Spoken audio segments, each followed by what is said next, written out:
Welcome to Seeking Alpha, the podcast where we're diving deep into crypto, careers, and the chaos of modern dating. I'm Larissa Bunziak.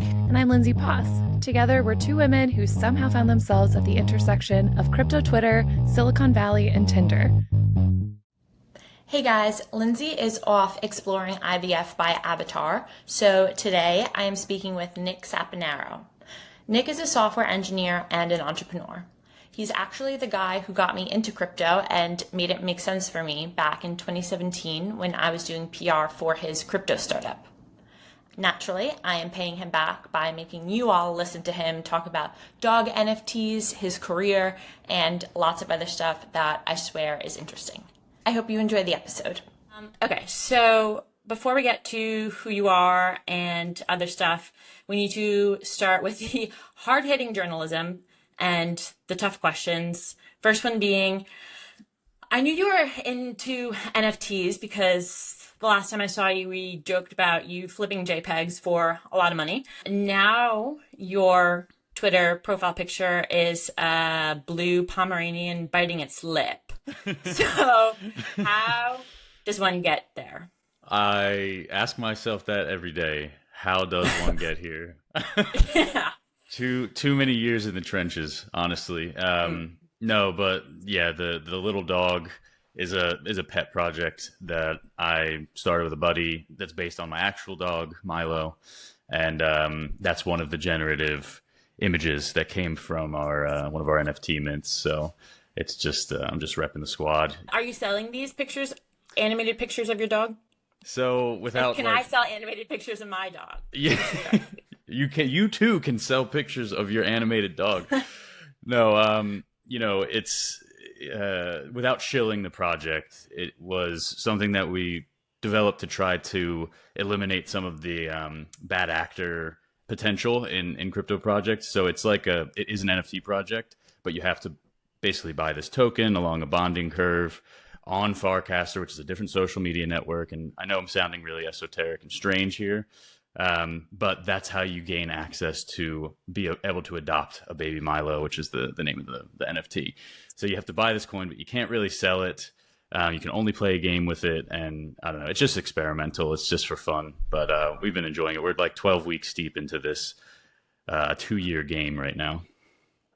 Okay. I have a lot of questions, but we're going to revisit them because I'm afraid you're going to scare my listeners. Let's not, yeah. No, super interesting. I definitely want to know how to monetize my dog more because, like I said, super cute, and you seem to be doing a good job. But let's step back. When people ask me how I got into crypto, I always tell them that it was working at an agency where I did not have any desire or interest in getting into finance or tech. And I had a crypto client come in who I wanted to work with because I wanted my own account. And that crypto client took the time to explain crypto and blockchain to me and make it make sense. And obviously that crypto client is you. So can you do the same? No pressure, but can you do the same for the podcast listeners? If I was a listener, had no idea what crypto or blockchain was, what would you say to make it make sense? Yeah, that's a great question because obviously it's changed so much from the first time I gave you that answer. And it's actually probably easier now to explain because it's just money for the internet, right? While crypto obviously has the potential to be used in the real world, and the internet is part of the real world, of course, it's just money that you can use online that can't be, let's say, interfered with by governments, third-party banks, things like that. And if that's not part of your ideology, that's okay, because the underlying technology that powers cryptocurrency also has lots of really beneficial use cases, like supply chain. So how your products on Amazon get to you from manufacturer to door, blockchain can help to enable those types of things as well. It's not all necessarily about this crypto that lives outside the system. And now you have digital dollars that live on the blockchain. You have digital euros that live on the blockchain. So this is an easier way for us to transact quickly. If you've ever sent like a wire transfer or even a bank transfer to your friends, it can be a bit cumbersome. This eliminates a lot of the friction there and enables a really low fee, almost free way of transacting with anyone worldwide. So, Yeah. Yeah. So like when I'm trying to get a Venmo transaction from one of my friends because I need to pay a bill and they owe me money for whatever I fronted, they send it to me and then it arrives, but I need like a couple days before I can cash it out to my bank account. And if I want it instantly, then I need to pay a fee. And obviously, I'm not talking about like hefty sums of money, but if I were, then that would be, yeah, annoying. of course, yeah. And Um, obviously, like Venmo is an incredible solution for things like what you just said.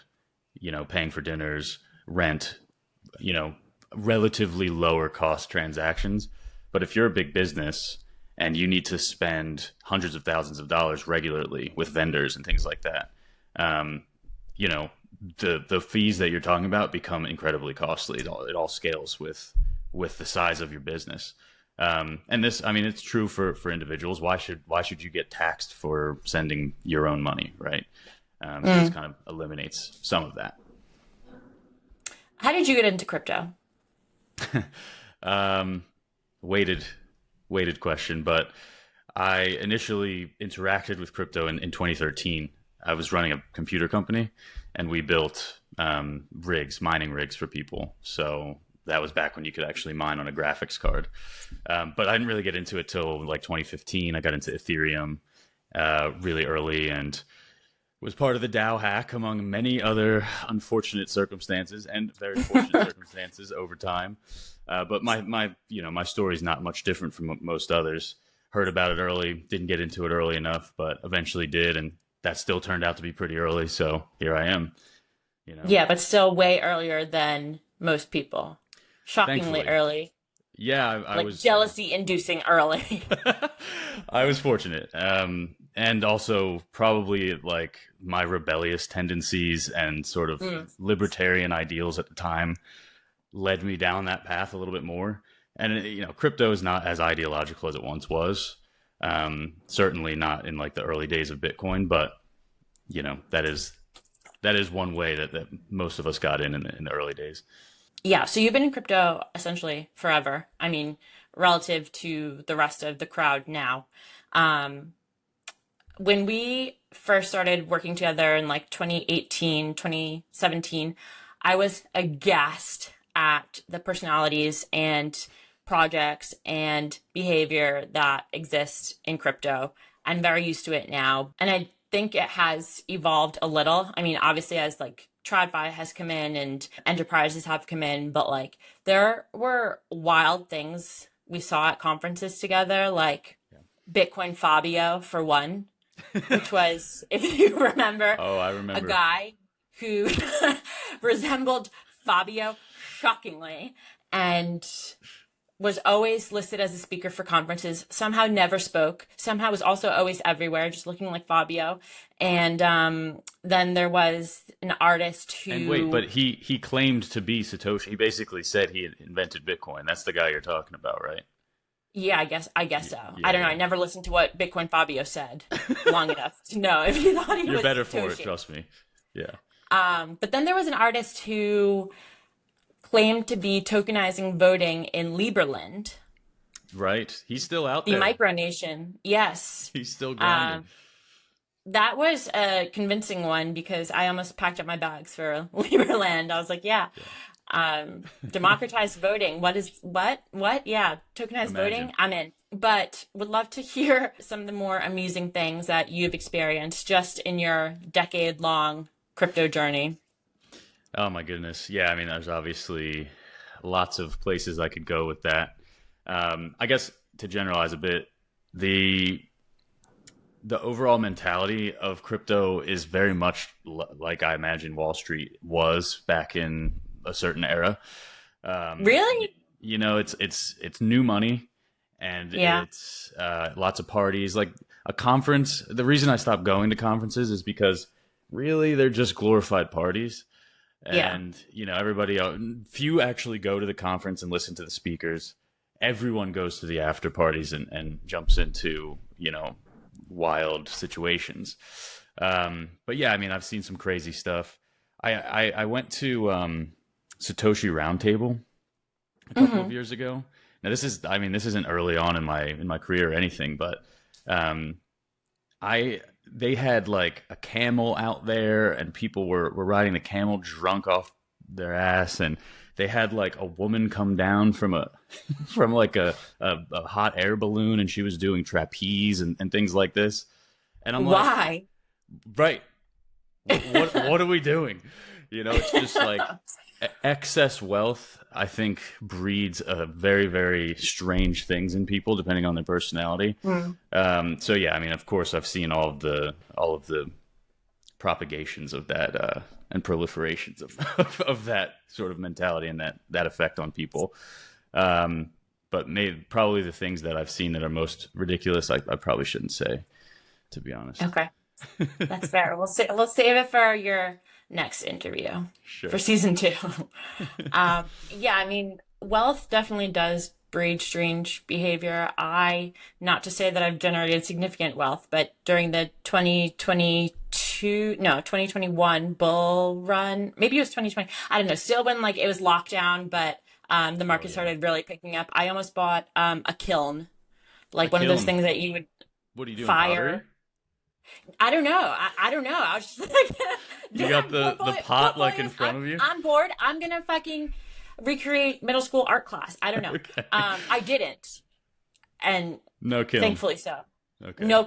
So still shameful non-owner of a kiln. But maybe the next time around, maybe when we hit 100K in Bitcoin, I'll buy a kiln. But as of now, I can't fit one in my apartment, so not yet. But anyway, so talking more about your career, when I met you, I've always known you as co-founder of the company that you worked for. Can you talk about how you went from, because you started as contractor, right? Yeah. Can you talk about how you went from contractor to ultimately CEO of the company? Yeah, it was an interesting trajectory. I am a software engineer by trade. And so I initially was signed onto that project as actually just as a web developer. It wasn't even engineering anything. And a couple of them kind of knew about crypto, but you could tell that like most of them were just getting into it and it was very new. I was probably the only one in the company at that time who had direct experience with. Go ahead, sorry. No, don't say sorry. I'm interrupting you. So why were they creating a crypto company if they did not know crypto? Well, I mean, this aspect of the industry has not changed. The gold rush was on, right? Like there was a huge opportunity. And Jeff, who was the other co-founder that stuck around with that company, he was the only other one that really had interacted with crypto at all. And I always tell him, we're still very close friends. I always tell him he's a walking computer virus, because if an error can happen, it will happen to this guy. Like he's like the best person to test your app because he always finds the bugs.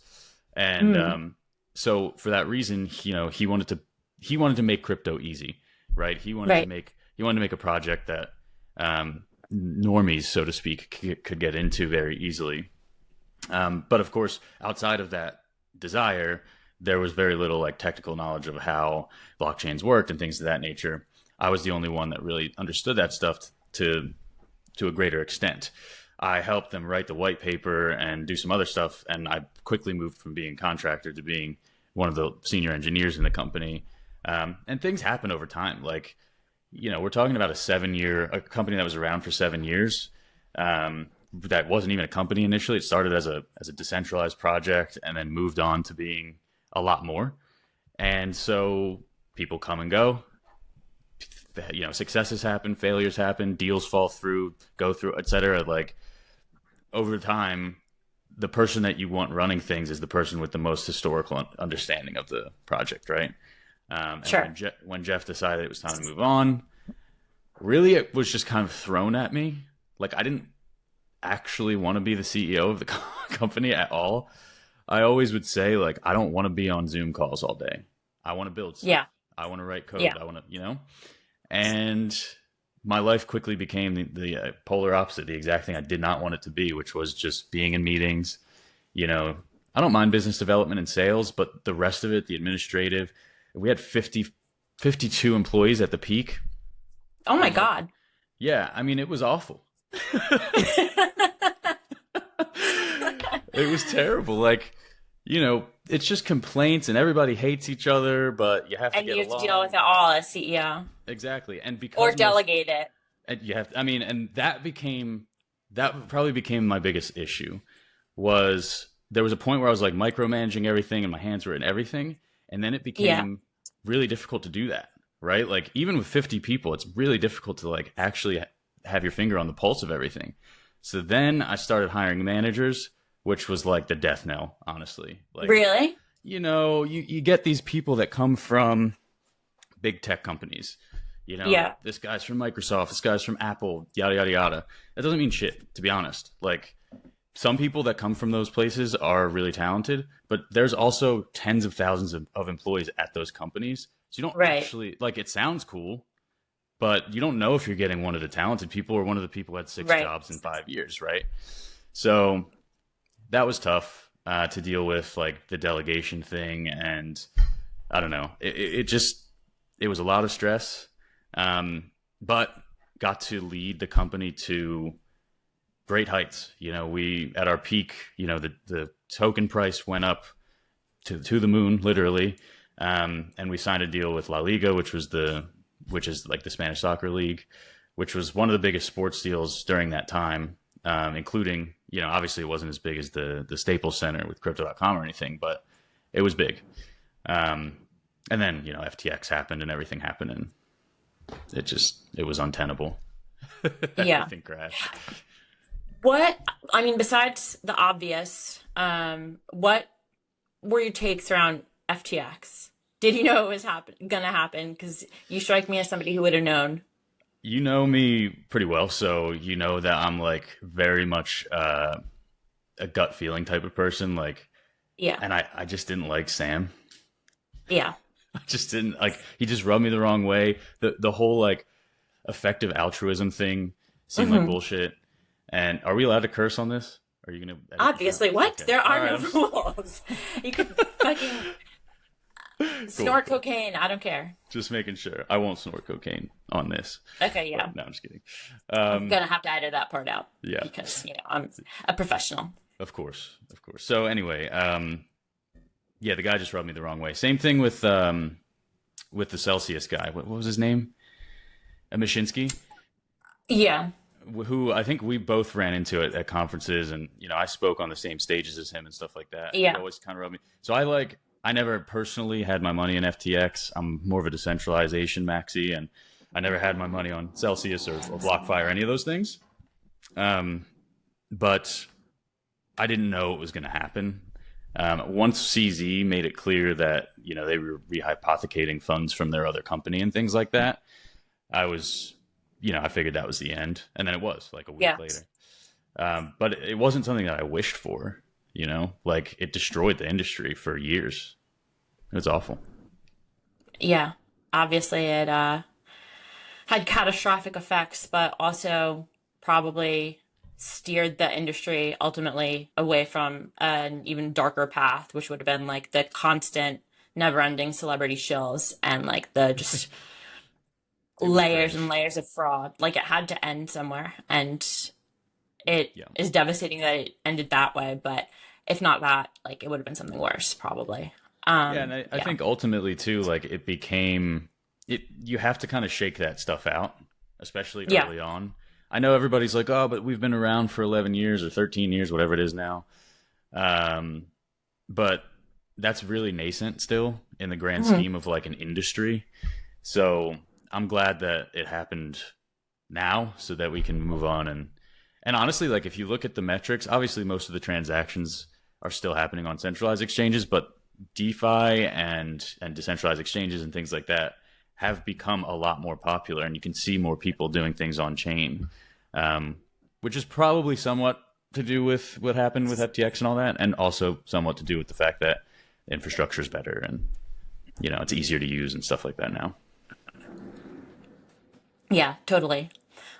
So decentralization maxi, as you put it, how does one get there? I mean, ideologically, it is important, but also you live in the US, you have not had money siphoned out of your bank account by the government. You have not had your dollar inflated to the sky, although it has been inflated.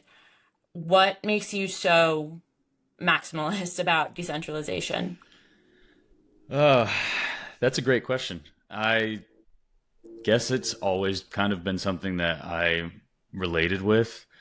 I was really early on the internet. Obviously, like the internet became ubiquitous while we were children, and young people. So being in the internet that was decentralized and was very much, user driven initially, and then seeing it turn into, I mean, even like to put the IRC chats and things like that, like the weird nerdy stuff away, What and is an really, IRC chat? it was an old, like, basically the first way of instant messaging each other. These There were these channels that you could log into, and you could only talk to people within a certain radius. So you'd be talking to people like potentially in your neighborhood and stuff like that. It was weird, but it Like was cool. pre-aim? Pre-aim, oh yeah. Because we're like around the same age, and I had AIM when I was in fifth grade. So, like, how young were you on these IRC chats? And were you talking Probably. to adults in Yeah, their that's the mother's thing. basements? Yeah, I mean, this was obviously prior to what we've seen happen on the internet with predatory behavior and whatnot. But yeah, I was tiny. I mean, I was using the computer with my parents at that point. So, Okay. um, they didn't really know what was happening, but I was like getting into some stuff. Um, but yeah, like even pushing that aside and looking at what happened with Facebook, where it was this open, composable framework. Of course, like it started as the college thing, but when it started to scale, you could build games on it, and there was like Farmville, and there was, Zynga became a huge company. Huge companies were being funded. And if you read Chris Dixon's latest book, he talks about this a lot. And then they were just like, actually, no, shut all of that down, and everything's, essentially being monetized. Your entire data structure, all of the information you've ever given us, is now being sold to advertisers. It's not composable. There is no API outside of being able to, authenticate a user on another website. And the same thing happened with Twitter over time. You used to be able to get what was called the Twitter fire hose, which was this API that literally would just funnel every single tweet, every single message, not the private messages, but all of the content on Twitter directly to your server. And you could do all sorts of things with it. You could follow, like, et cetera, et cetera. And all that went away. Mm. So seeing those things over time, you know, that's not the same as your freedoms being stripped away from you in a foreign country or anything. But I also watched that stuff happen, not to me, but to Right. others. And I'm like, just because it's happening in a place where we would consider it to be foreign and that'll never happen here, why not here? Like Right. it could. Right.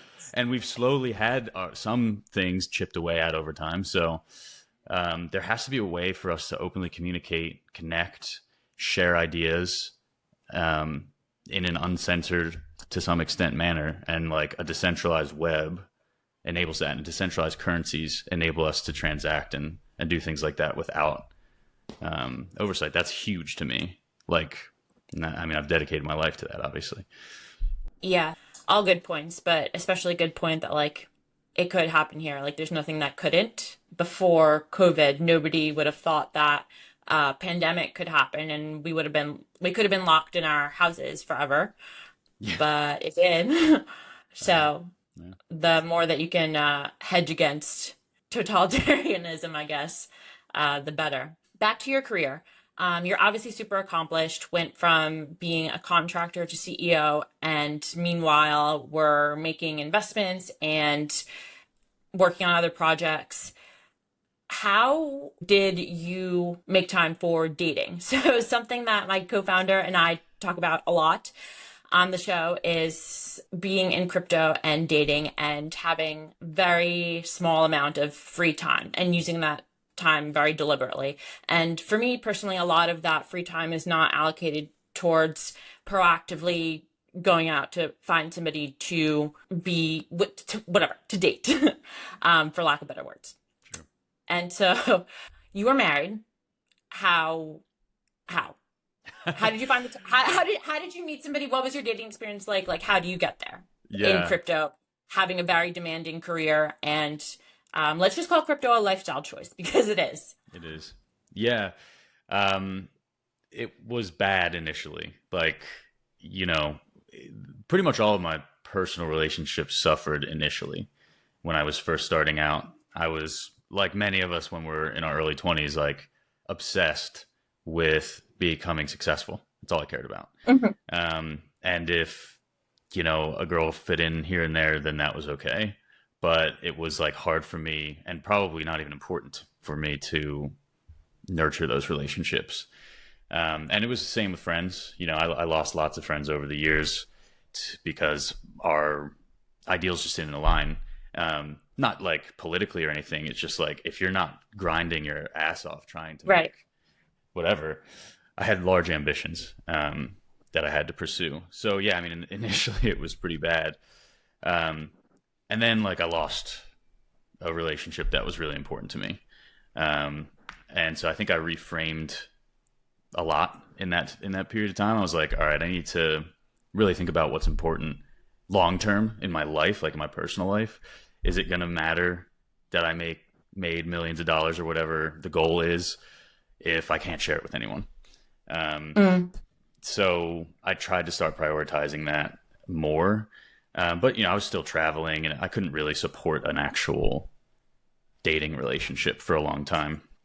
Um, and then I guess eventually I was just like, I don't care. I just don't care as much as I used to about being the person that I thought was like society wanted me to be, I guess, if that makes sense. Like I wanted to, I was the guy, you know, I was the crypto bro. I wanted a Lambo and all that shit, you know, and I lived in Dubai. Like I actually lived there and I lived somewhat of that life. And then I lost pretty much everything, you know, and that will always tell you like what's really important and who's really there for you and all that shit. So it's prioritization. It's just prioritization. If you want to be in a relationship and you want to share your life with somebody, then you can. But you're gonna have to sacrifice other shit too. Yeah, so it was losing things that made you recalibrate.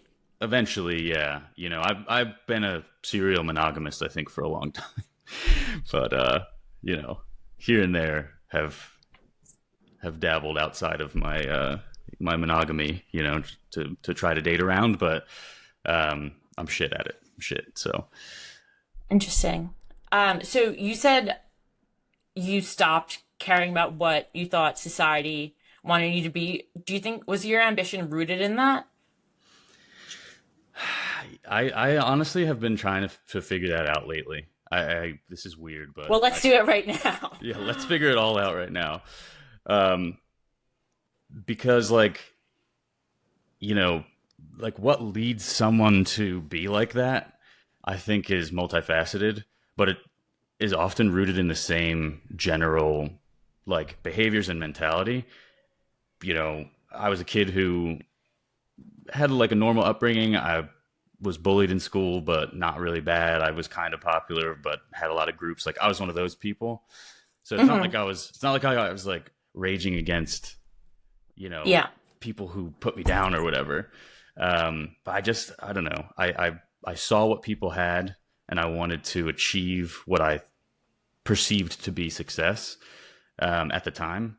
But I realized later that having all that shit is a huge burden. And actually, the thing that makes you successful, true wealth, is time. Like having time to yourself to explore nature or whatever the thing is that you want to do.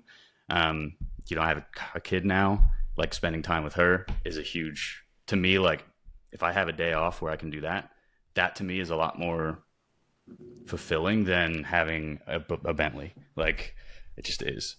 I could also have a Bentley, I guess, but it wouldn't give me the same fulfillment, you know? Yeah. And, but it just took forever to learn that, you know? And a lot of reading of other guys that Yes. went through the same shit. Interesting. So, where do you see yourself now? I mean, you have stepped back from spoken about company, and once I feel like once you become an entrepreneur, you can't really go back, or it's extremely difficult. Like, you're not going to work for somebody else, are you? So, what's next? Are you going to keep publishing animated pictures of the dog? And also, Uh, can we start? Well, we need to circle back on that because I need to know how to monetize my dog. But back to you. okay. Um, you're not getting out of this conversation before we outline my strategy for that. But Sure, sure. yeah, what's next for you? Yeah, obviously, I did look at working, you know, getting a normal job. I'm basically unhireable, unfortunately. Like, it's You kind of say that as though it's a bad thing, but I had in my actually on my Hinge profile, one of the prompts is like, what is your most controversial belief or something like that? And it's not controversial, but what I wrote is being unhireable is a compliment, or being employable is an insult. I mean, you know, I can see that that's, you know, I can see that that is a flex, perhaps. Yeah, I mean, it's fine. Like, it's hard, I guess, for me to go into a company. I've spoken to lots of different companies, both within crypto and outside. I've done lots of consulting work and contract work with companies, and unless you can give a founder or an entrepreneur a big task that gives them the feeling like they're contributing at a level that is impactful to the business, then they're not going to succeed. Like, it's just not going to work. Right. That's why we're unhireable, and I think that's where the flex comes from, because it's like, well, your skill set is so broad and you have so much like experience under the hood that you could do it all yourself. And it's hard. Maybe it's hard for you to work in a team or whatever. It's not for me. I love teams, but I think that's where that comes from. For me now, you know, as I said, I did a lot of consulting in between the last company and everything. I recently worked with a couple other guys to buy an on-ramp, off-ramp company, and we're scaling that up right now. It's a great solution that allows people to instantly off-ramp crypto into their bank account in the US or on-ramp for people. You know, I've been working on that. I tinker with lots of stuff as well. You know, there's Farcaster's got my attention recently, and that's a very composable, decentralized social network. So, harkening back to what we've talked about in this episode, it goes along with what I believe in, and it's very fun to play with. But I have the good fortune of, you know, having the freedom to kind of explore these things right now. So, you know, I'm not going to make my career into blue dog pictures, but you know, and I probably won't make my career into the on-ramp, off-ramp thing. I'll probably end up selling that company, but like, I don't know what the next big thing is yet. It's I fun mean, to you have a explore. fucking spawn, so that sounds like a pretty big next thing. Yeah, you know, and I'd love to, you know, how long do you really get with a kid? Like, when Not to did you? put like fucking spawn as how I'm describing your child. You have a beautiful, I'm sure, beloved, very cute little child. I was not You. offended, but I appreciate you clarifying that. um, Perhaps your listeners would not understand, but obviously I know your sense of humor, so I'm not concerned. But yeah, I mean, you get 10, 11 years before they're like, I hate you, you know? So I want to, I was more like 6, 7. I don't know, Nick. well, that's Don't even less then. overestimate yourself. So, you know, enabling the flexibility to have time with her and my wife and everything like that is really important to me. So I thank the universe, God, whatever it is, that the trajectory of my life has led me to this point that I can kind of like explore. But there's always something in the back of my mind. There's that itch, like that ambition Yeah, never really goes away. So of course. Once you have that drive and determination to succeed, it's not like you can shut it off. It's just channeled different ways. exactly. And learning like where to channel that has been an interesting interesting endeavor, because like one of the books I read was the Tao, which is a really old book that some people follow as their religion. But probably the most impactful thing, and I'm going to paraphrase because the book's like very strangely written, was essentially pursue your ambitions, but the moment that your ambition becomes like superficial or becomes something that you're doing for fame, notoriety, etc., you're doing it for the wrong reasons. And like, so that's how I want to channel my energy. I want to do something that's ambitious, impactful, helps people, but I want the people that it impacts to feel as though they did it themselves, essentially. You know, I don't want to be famous. I don't want to be that guy anymore. Anymore. Yeah, There was I there was a understand. time, and I'm sure you saw some of the behavior that I I was. tried to make you that guy. I know, Yes. I know. And I Yeah. was stoked. I loved it for a while, going on the news and all that stuff. But I don't know, man. Yeah. No, totally. I mean, it just depends on what's important to you. And vanity is not for everybody. Let me tell you, it's not an easy passion to have. Just kidding. Yeah, yeah. I have many passions. Vanity is like bottom of the totem pole. Can you talk about what you're most excited about the crypto and blockchain industry now and like where it's going? Like what has Yeah. you really amped? The infrastructure now is like where we always wanted it to be. You know, it still has room for improvement. Don't get me wrong, but it is good enough now that you can create experiences that obfuscate to the extent necessary the blockchain aspects. So you can Hmm. build solutions and consumer products and things like that that feel really, really natural and like almost Web 2. And that's like, that has been the goal, you know, at least for me. That's, you know, what we built our company around initially, and things like that. So this era of crypto, whereas unfortunately, you know, like the perception of crypto is not great. And if you tell somebody you work in crypto, they give you one of two looks, and one of them is not Yeah. great. That's how you weed out the idiots from your life. Oh yeah, okay, I like that. I'll use that in the future. I usually just don't even mention it unless like the conversation gets to that point. I just say Hmm. software. That usually turns enough people off that I can like get away with Yeah. it. So, but yeah, I mean, we're at the point now, you know, and honestly, like companies like Coinbase have taken a deep interest in decentralized finance, and they have a, you know, a DeFi wallet now that's solid. They're enabling people to build on top of it. It's composable, like those types of things.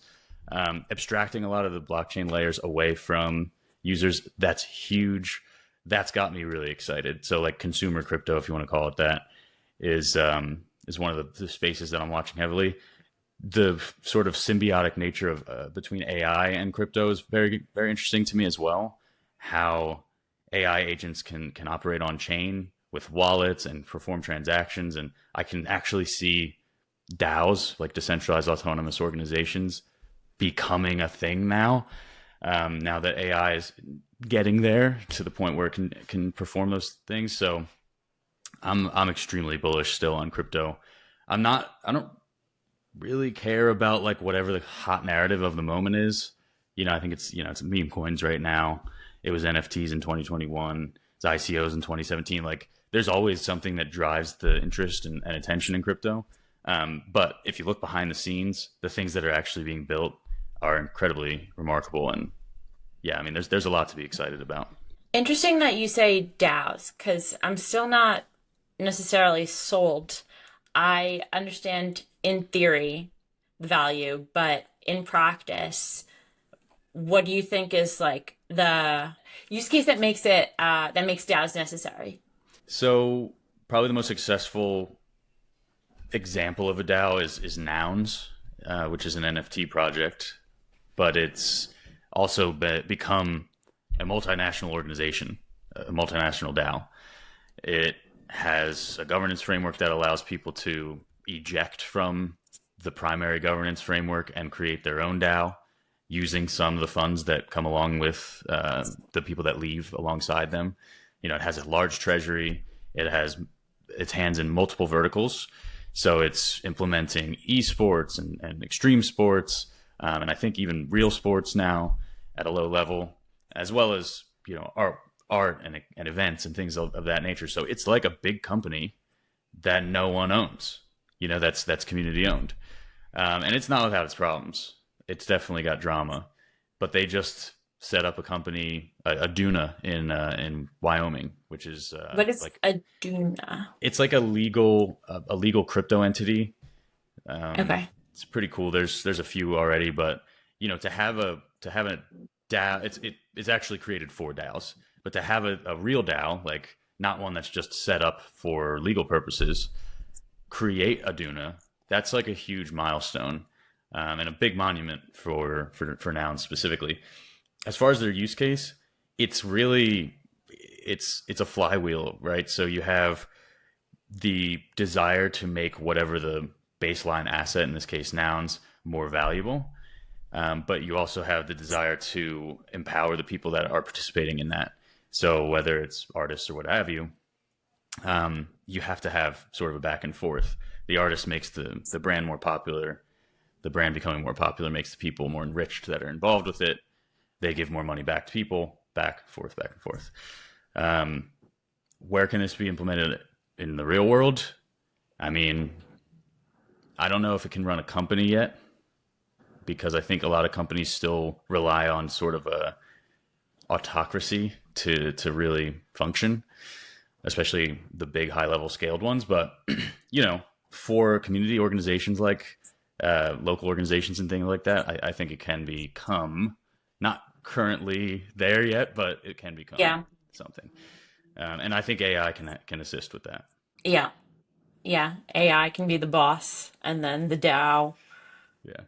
governance model. What are your thoughts on BlackRock's ETF and these institutional financial guys coming in and day trading ETH, for example?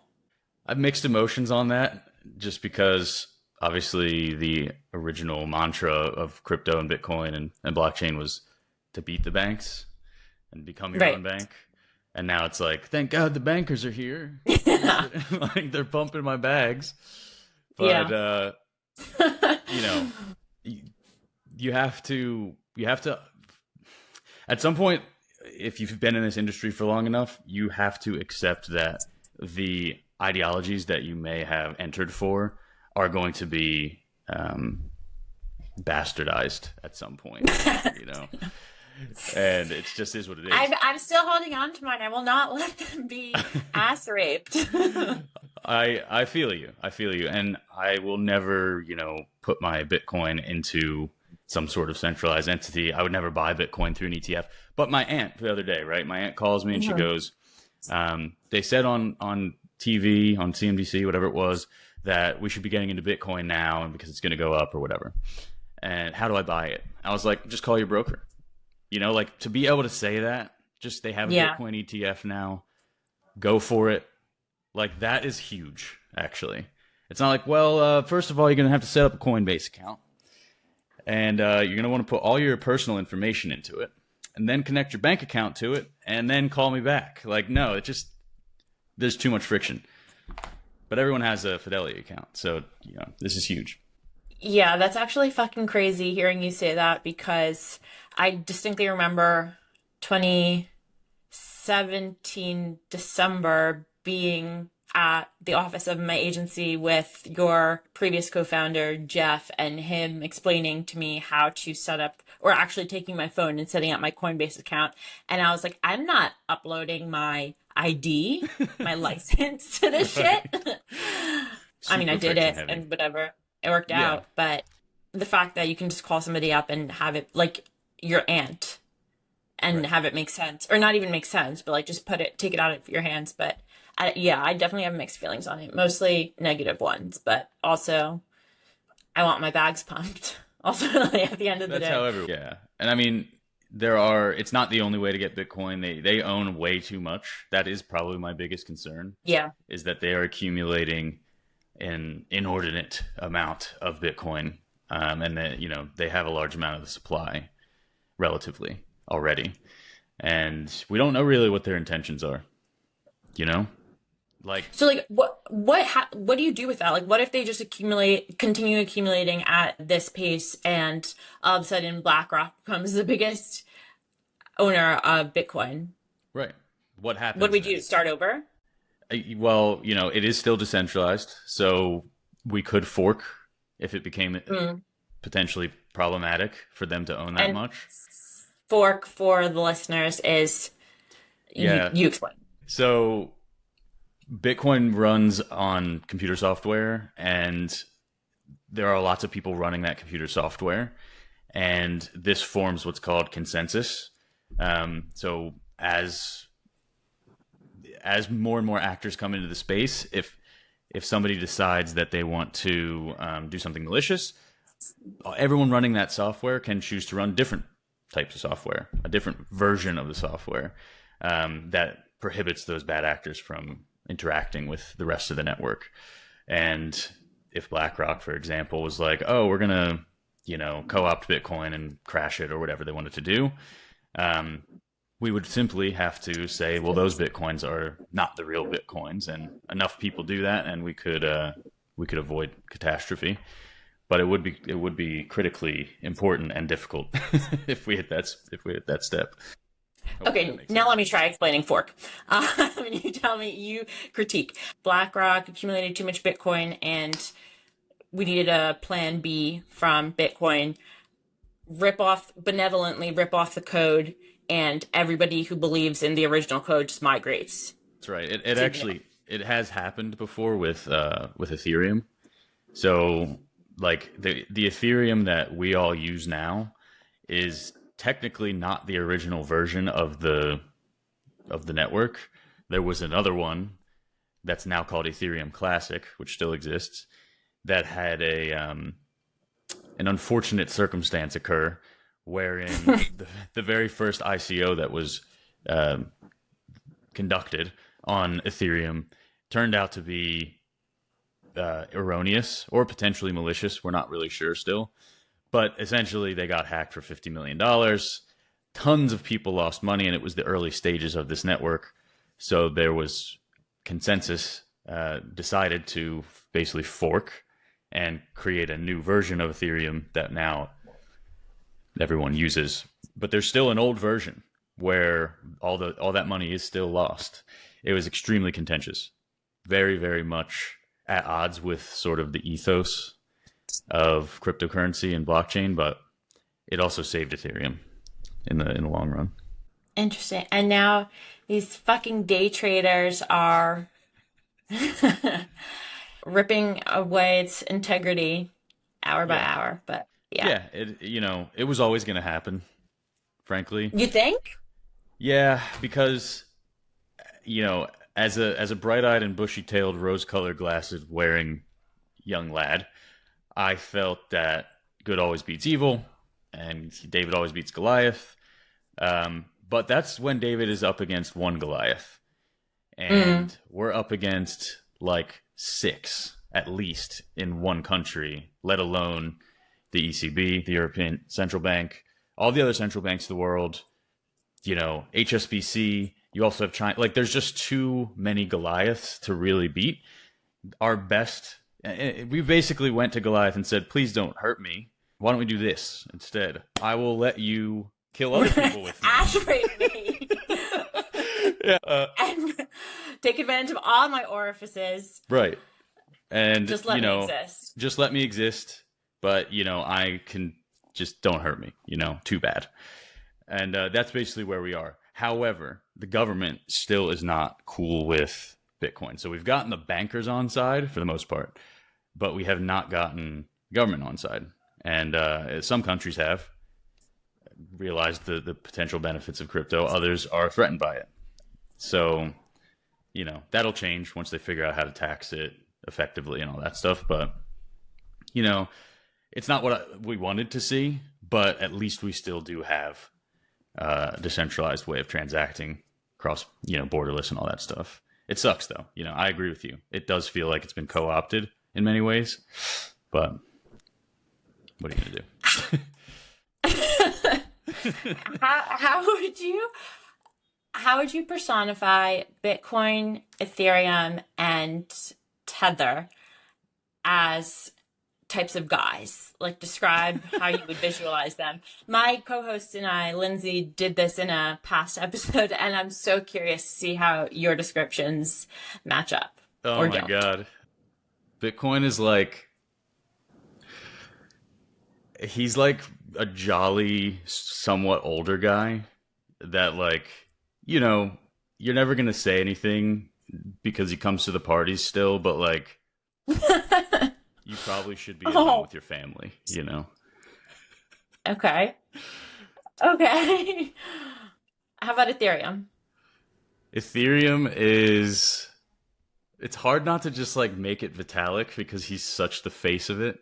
But putting him aside and trying to eliminate him from my mind for a moment, Ethereum is kind of like a guy who is like my age, like in his 30s, but still dresses in like sort of like skater clothes. It's me, actually. Yeah. Yeah. I do, when I think of, yeah, an Ethereum type guy, I do think of you.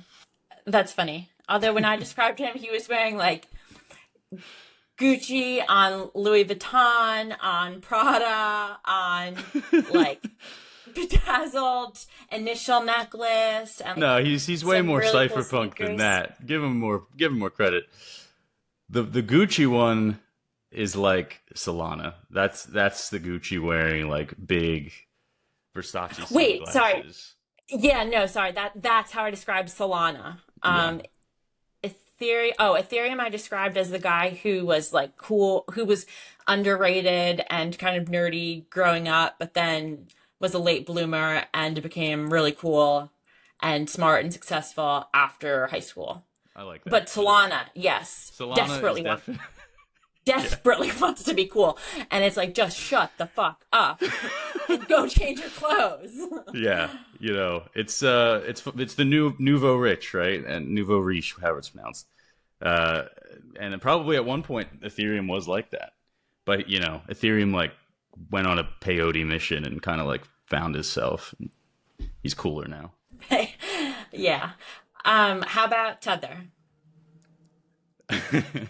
Tether's like the guy you know who's like always been a bookie, you know? He was like Yeah. a bookie in college and still probably is, but he also just never seems to do anything illegal. Like his whole outward presence is like totally clean cut. But behind the scenes you're like, something's up with that guy. Yeah. Yeah. That checks out. Totally. Oh, right. Okay. Circling back on monetizing my dog.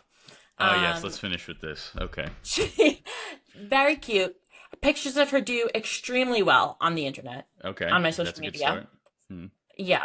How do I make money off of this? Through NFTs.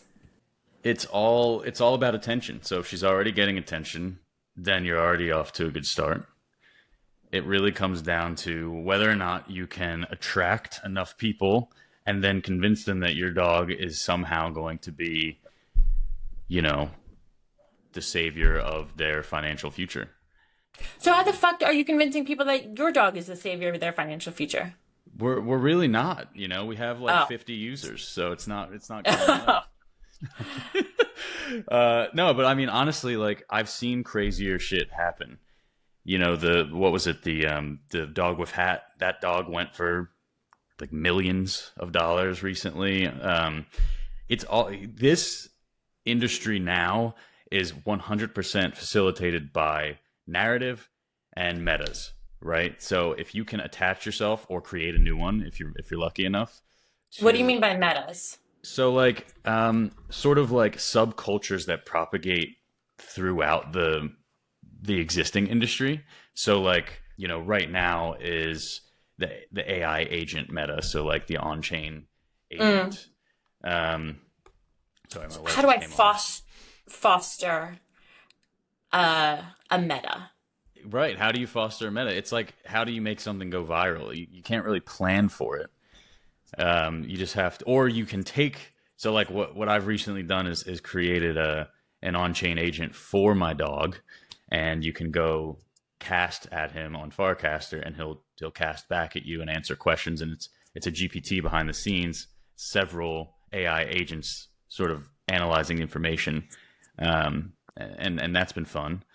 But there's no way, like there's no silver bullet to this stuff. It's just a matter of like right place, right time, a little bit of luck, and like a desire to really make it happen. A lot of the guys that really crush it are just like in the trenches, grinding hard every day, and that's just that's like what Baby Shib's creator did. He was in the trenches grinding hard. Right. What's Baby Shib? How's that different than Shib or Doge or any of the other ones? Like same with Pepe. It's cuter. It's cuter. Yeah, exactly. So it's cuter. And I mean, you have a cute dog. So my dog is cute as fuck. I think I have the cutest dog. Here's what pissed me off the most. This killed me.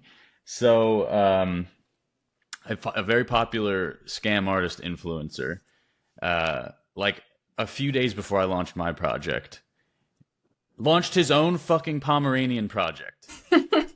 And rugged it, and like he was a huge pre-sale. He raised like $7 million or some shit, and then obviously it rugged the next day, and I was just like, really?